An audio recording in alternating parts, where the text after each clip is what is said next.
Hi, everybody, and thanks for joining us for the PHNX Suns pregame show brought to you by the DraftKings Sportsbook app, America's #1 sportsbook app. Don't forget to hit that like button, subscribe, and turn on notifications so that you know whenever we are live. I'm Lindsay Smith. That's Saul Bookman. That's Espo. And guys, tonight the Phoenix Suns will face off against the Toronto Raptors. We won't potentially see a new Sun in the mix out on the court tonight in one OG Anunoby, but it'll be a good game. That's for sure. Let's make it clear. He's not a new Sun yet. I said a potential. Oh, okay. I missed the word potential. Comprehension is everything. Maybe I said it in my head and not in real life. Sometimes that happens. So the Raptors are smack dab in the middle of a season-long 7-game road trip. So they're probably a little fatigued coming into this one, but you definitely can't count them out. They're 2-1 in their 3 games so far on this road trip. How you guys feeling about this matchup? I don't know why I have such an adverse reaction to every time somebody says they're probably tired. And I'm like, they're professional athletes. That's what they do. Did they play back-to-back? They didn't play last night, right? No, but they played two nights ago. They had an off day yesterday, and then before that, it was a set of back-to-backs. Gotcha. So. Yeah. They're going to be fine. They're going to shoot the lights out. That's what everybody does when they come to Phoenix. So, I mean, I felt good against the Spurs too, sitting in this seat. That's fair. I don't know how I feel. It should be a win, but I'm not going to hold my breath on it because I thought the Spurs should be a win, and that went up and down and all around on Sunday. They won by 10. Saturday. Easy. Yeah, in overtime. Easy double-digit victory. Oh, man. No worries. Well, the Raptors are not as easy of an opponent anyway as the San Antonio Spurs were supposed to be. They're sitting at 23-28 on the season. Of course, the Suns are 26-25. We'll take a look at the injury report here real quick. For the Suns, still without Devin Booker, Cam Payne, and Landry Shamet. And on the Raptors side, no OG Anunoby, no Otto Porter Jr., and then Delano Banton is questionable tonight with a right hip pointer. Who? Delano. Who's that guy? I don't know. I guess we'll find out if he plays. Here. We'll find out if he plays. In OG Anunoby's absence for the Raptors so far, Precious Achiuwa has been taking his place, and he posted a career-high 27 points and also added in 13 rebounds against Portland, which was their last game 2 nights ago. So he definitely showed up big in their win over Portland. Any thoughts on this game, you guys? On him? Or I don't know. I'm just trying to pose topics. Y'all want to talk about the Raptors? What we're doing right now. I'm like, what? On him, I think that's good if the Suns want OG Anunoby, or even potentially Pascal Siakam. Precious playing better gives them yet another option of their young guys that they can feel pretty good about, and making a move to get rid of somebody might not be the worst thing for them because they could feel better about that. So from that perspective, I'm all for Precious playing well. Yeah. Tonight, I'd prefer he didn't, is my stance on it. I don't know. Listen, the Raptors are in the 12th spot in the East. They haven't played very well all season long. They are one of the teams that are considered to be doing a somewhat fire sale, if you will, with a lot of potential moving parts. We'll see what this team looks like as they come into this game, because they're just like every other team. You just don't know what you're going to see. Now, as somebody mentioned out, Chris Stewart, I believe, in the chat, the Raptors' length is what the Suns typically struggle with. Teams that have length, the Mavericks, the Pelicans of the world, and this is another team that has some pretty good length. So we'll see how it goes. I'm not sure you're a griller, right? I'm not sure that this is a fire sale kind of trade deadline for anybody. I feel like it's when you first turn off the grill and it's still warm, but there's no actual fire involved in it at the moment. I feel like that's what this trade deadline is going to be. A lot of lukewarm sellers. Okay. I was wondering how you're going to get there. We'll definitely see. Eventually. Eric said at least the injury list is getting shorter. Yes, Eric, that is a very positive side of things for the Suns for sure. And then we did get a little bit of an update on Devin Booker. Well, we're getting kind of conflicting updates now because we did hear from Gambo that he said it looks like it might be next week for Book's return. They're kind of taking their time looking for a 5-day ramp up period, if you will. But then Priscilla said Dwayne Rankin just posted that Book will be back this week. Well, but Gamble also reported Book would be back this week, last week. So it's all confusing right now. We're not going to know until, the second that they go to practice or shoot around that morning and he's out there playing 5-on-5 with these guys, and it'll be like, Book's back. So, I mean, I have a feeling it'll probably be end of this week based on everything we've heard and kind of the back and forth, but take your time. Don't rush him if he's not 100% to come back. Next week's just fine. So I'll believe Book is back when he's in the starting lineup and the ball's been tipped and he's on the court. Then I'll believe he's back. Until then, nobody knows. Nobody knows. Can I just say I'm really proud of us, and by us I mean the entire Suns community, that even though we got the news last week that he was going to be reevaluated again this week, and it kind of pushed that time frame a little bit, as far as I saw, not a single one of us was like, oh my God, there's been a setback. What's wrong with Book? We all took the positive route of they're being cautious, they're being safe, they're making sure he's 100%, and that's a positive. And I'm just saying, I'm really proud of our growth, you guys. That's only because they won over the last couple of weeks. If they were still in that monstrous slide, everybody would have lost their ever-loving mind. Also, like, nobody on the team has said, oh yeah, we expect him back by the end of this week.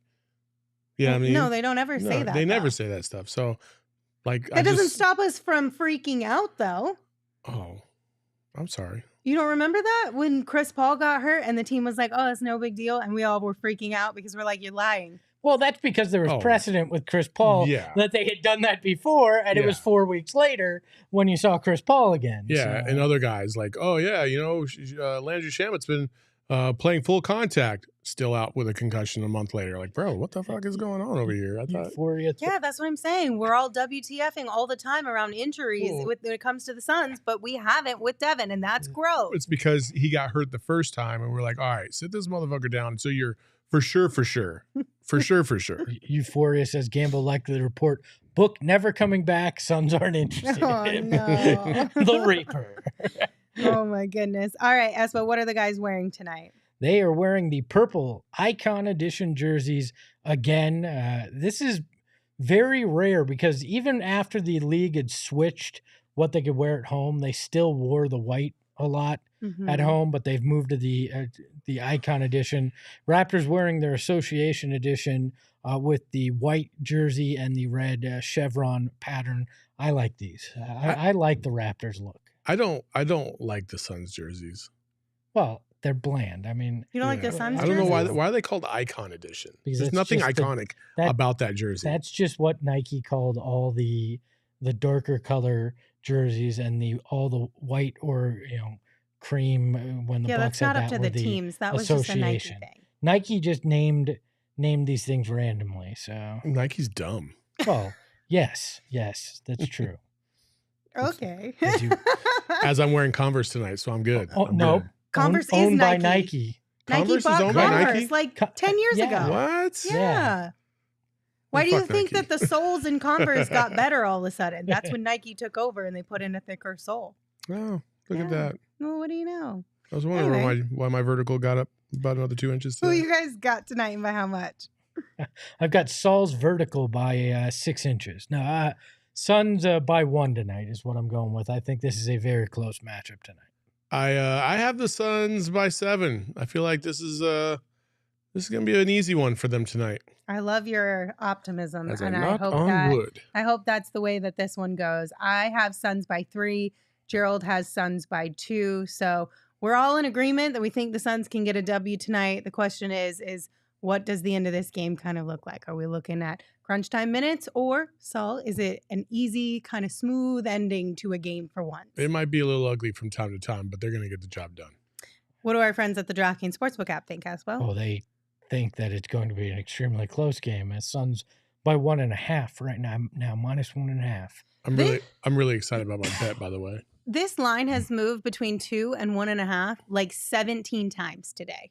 It just keeps flopping half a point there, which is interesting. Because I'm like, why don't you just? It's not that drastic of a change. Why wouldn't you just leave it?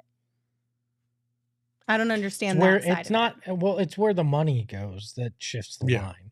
So as more people put money on the Raptors, that line shifts back to that 1.5. As they put it on the Suns, it vacillates back and forth. So Okay, I see. All right, Saul, you're so excited about your bet on the DraftKings Sportsbook app tonight, so tell us what it is. This says Suns money line, and I do have the Suns money line. However, it's a gotcha because I opted into the DraftKings Sportsbook bet of the day, where if the Suns either win or at any point in time they take the lead by 10 points, I automatically win my bet. Let's fucking go. A 2-for-1, baby. Okay, I have questions. Sure. Are we allowing boosts from DraftKings Yeah. to count? Why can I not? use a profit boost? Because Yeah, because I figured it was just like a basic bet because you earn different boosts based on your usage of DraftKings. Not everyone gets the same boosts all the time. Yeah. Those profit boosts apply to everybody. I didn't get that boost tonight. I promise you got it right didn't. now. You got it right now. Pull up your app. No, I swear I didn't. Pull up your app. I think this is just crap. Saul's trying to work the system for an I feel advantage. like Saul is working the system. Granted, it's a minus 125, so whatever, but still. Look, well, Lindsay stares at her app and tries to figure out if she has any kind of boost here. I'll go with mine. The Suns alternate spread at 1.5.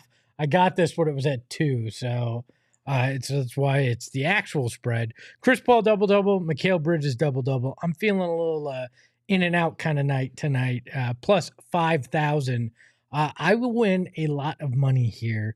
I think it's like $510 if I hit on this. Sheesh. So I will be well in the lead at this point. Yeah. Oh, what does that say right there? It says Lindsay doesn't know how to read a DraftKings Sportsbook Does it app. say right there? And no, I'm saying. I know, but you're- read the actual fucking it thing, says guy. bet any. Oh, let me There you go. bet any NBA money line tonight and win your bet if your team leads by plus 10 at any point. Opt in. Damn. It was right there the whole time. Well, I didn't see it. Sorry, Linz. Oh, wait, So are we so we need to make the decision now moving forward. Are we allowing DraftKings boosts or not? Why not? let him have his little minus 125. No, I mean, but so why? he can but, get his head back above water. but tell me why not? We'll let him do It's it. on the app, right? We'll let him do it. I mean, technically, That- but don't you get what's- different boosts? Like I've gotten boosts before that I know Shane hasn't gotten. Mhm. Like there'll be just specific ones sometimes There'll for specific there's users. ones that they email you. Yeah. Yeah. These ones are general that go Okay, all the way so across the if board. it's an all the way across the board, then we're in. Yeah, If they I've email never, it, though, it's I've not. never seen anything that other people haven't gotten. So I don't know what you're talking about. I've seen well, maybe DraftKings likes me a little bit more than you. Maybe. Thanks, I can't wait DraftKings. till I get some special boost where it's like, we'll give you $500 if you just type the name of a team, and then I'll just take it. I don't think these All things right. work like that, guys. Let's go back to the picks real quick. I went back to an old faithful of DA under 0.5 blocks at a minus 140. Took a little bit of a safe route. I feel like this game was kind of difficult for me to find something that I was like, ooh, that's the winner.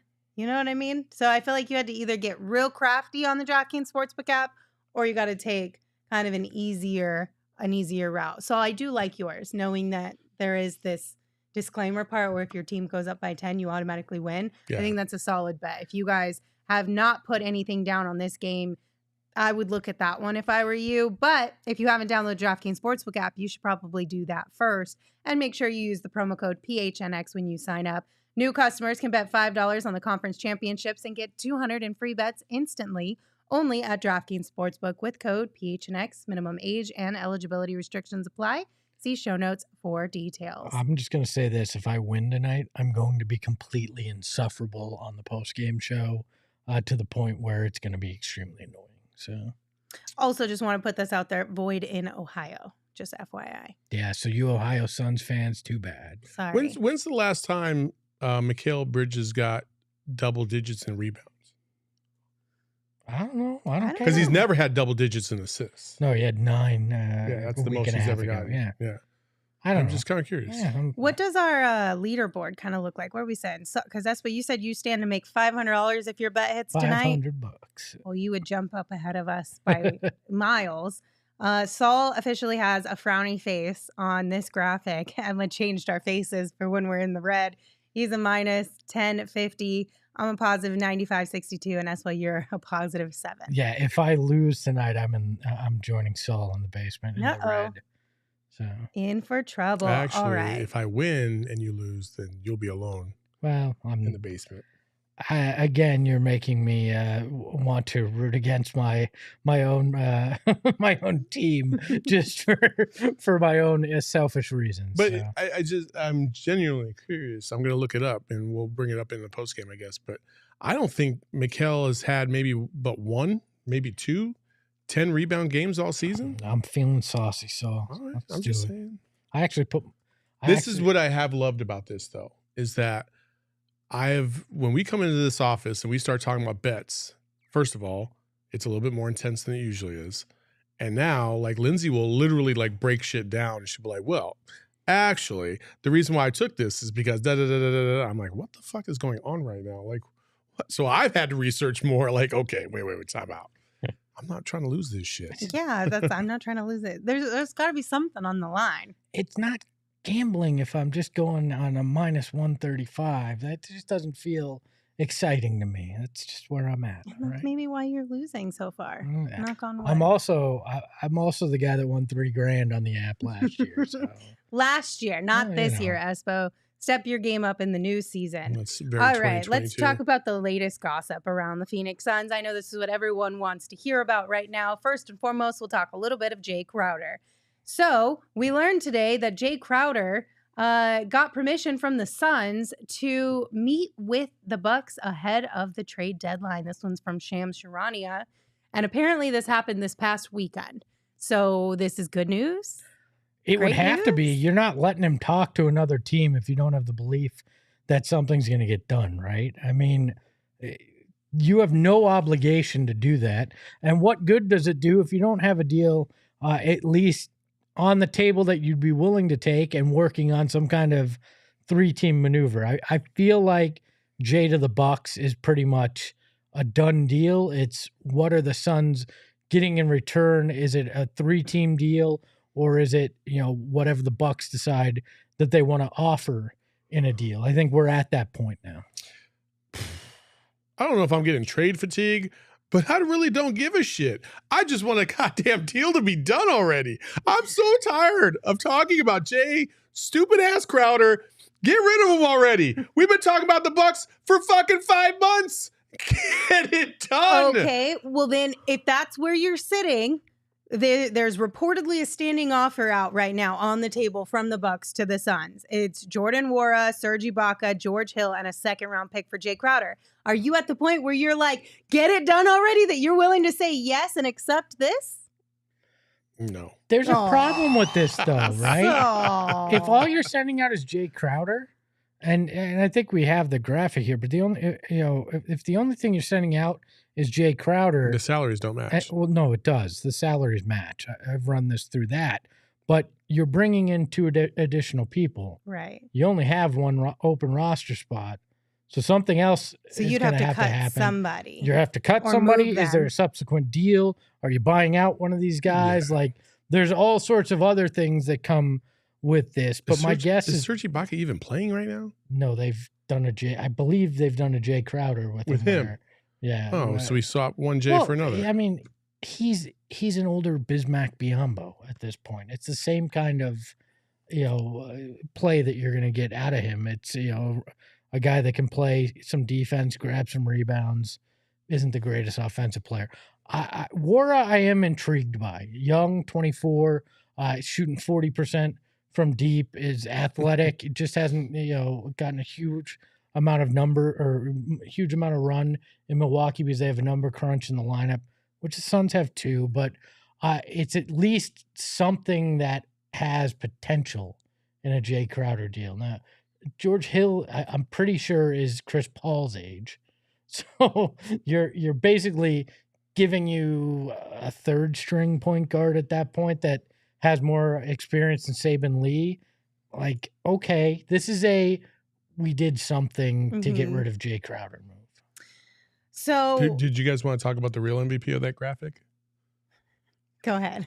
It's the fact that Emma finally figured out what that I before C except I after before E means. except after C, or when sounding like Receive! Leave Emma alone. Okay, let me just say something real fast.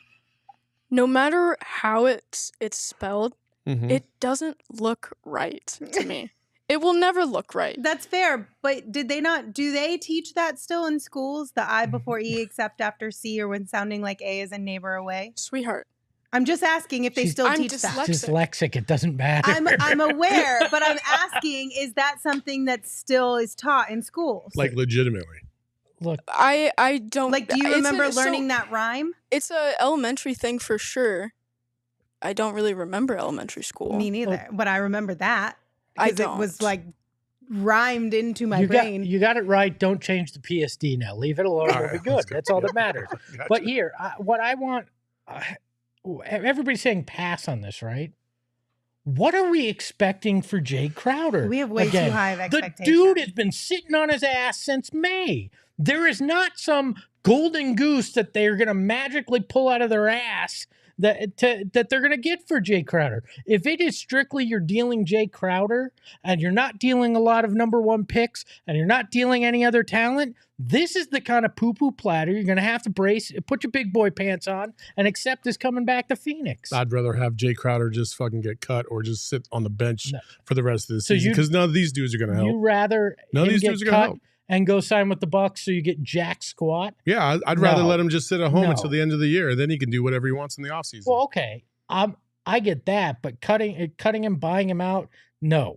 You don't reward all this with go pick whatever team you want and then bite us in the ass if we run into you in the finals. To be fair, James Jones should have never put himself in the Suns in this situation anyway. He should have traded his ass in the offseason before we even got to this point. So he fucked it up by not doing his business from the start. Well, we did have a question about, or just a statement from Mr. JJ Reed. They said they could have got Rui. Well, you know what? You're absolutely correct. We did get news today from Crispy Haynes that basically said the Suns should have gotten Rui, but something happened. So let's hear what he had to say. Phoenix, which had been chasing Hachimura going all the way back to December, I think even before Christmas. And in the process, the Lakers prevent Milwaukee from getting Jae Crowder because there was the Washington, Phoenix, Milwaukee three-way scenario where if Washington trades Hachimura to Phoenix, Crowder gets sent to Milwaukee. That all gets scuttled for now. But I'm going to ask you. And Stein, somewhere along in that three-team trade, because I can tell you right now, one of those teams in that deal thought that it was done. And I will say this, I'm probably giving up a little bit too much, but I'll say it. But something happened between Phoenix and Milwaukee. Something happened to nix that deal. Because I will say this, Washington felt like that deal was done. It didn't get nicked on their side. So Which is so interesting because they're Phoenix was desperate for Rui and Milwaukee's wanted Crowder forever. Like, if anything, it should have been Washington nixing the deal. Well, at least we got an answer for what happened there. Apparently something with the Bucks and the Suns happened, whether that's the Suns expecting the Bucks to throw in a pick or the Bucks expecting the Suns to throw in a pick. I don't know. I feel like James Jones is like a lot of guys. They hear about a three-way and then they just can't pull it off, right? They just did this to me. We've heard this before. Dylan Brooks, right?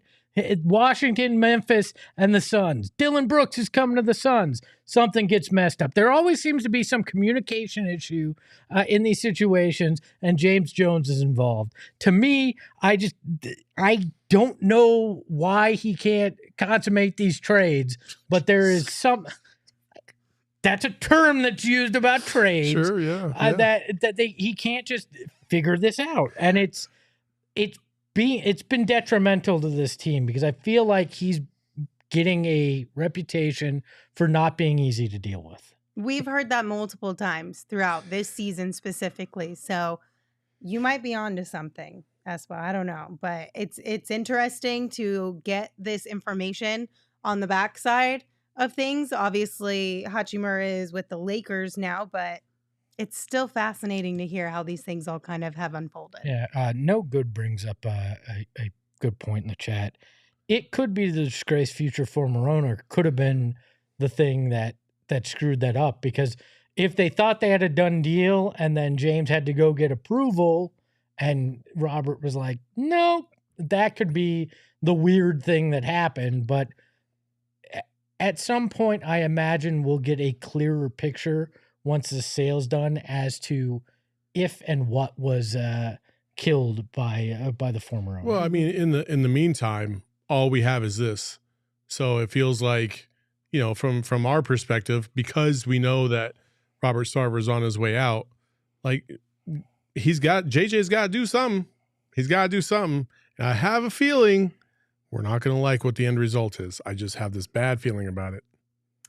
Well, sorry to be a Debbie Downer. Is there another Tory out there he can trade for? No, they're going to do a 3-way trade and then somehow get Torrey Craig back in That's that 3-way my trade. joke. Don't well, you didn't say it, did you? No, because I've said then. it on this show before. Have you? all right. Before we get into the last couple little nuggets, I will say Leo sent us a super chat. Thank you, Leo, for your super chat. They said, no joke, James Jones and Massey are walked down the tunnel together before the game. Yeah, Masai. I'll eyeball emoji. Masai, the GM or president of basketball operations for Toronto, and James Jones did walk down the tunnel. You know what's in those tunnels? Places to eat. I don't know that this is necessarily them discussing trade stuff. In the tunnel? Yeah, you walk to the back. That's where the media center is, where the bars are back there, where there's the club back there. But if now they're on the standing in the practice tunnel court. talking. No. They walked down the tunnel. Okay. There's video of them walk. So they easily could be going to get food. Let's not act like they're trying to consummate a trade. I mean, Siakam's not leaving. He's staying here, and OG too. Yeah. No, honestly, And Van Fleet. I think Siakam's leaving, but I think OG might be staying.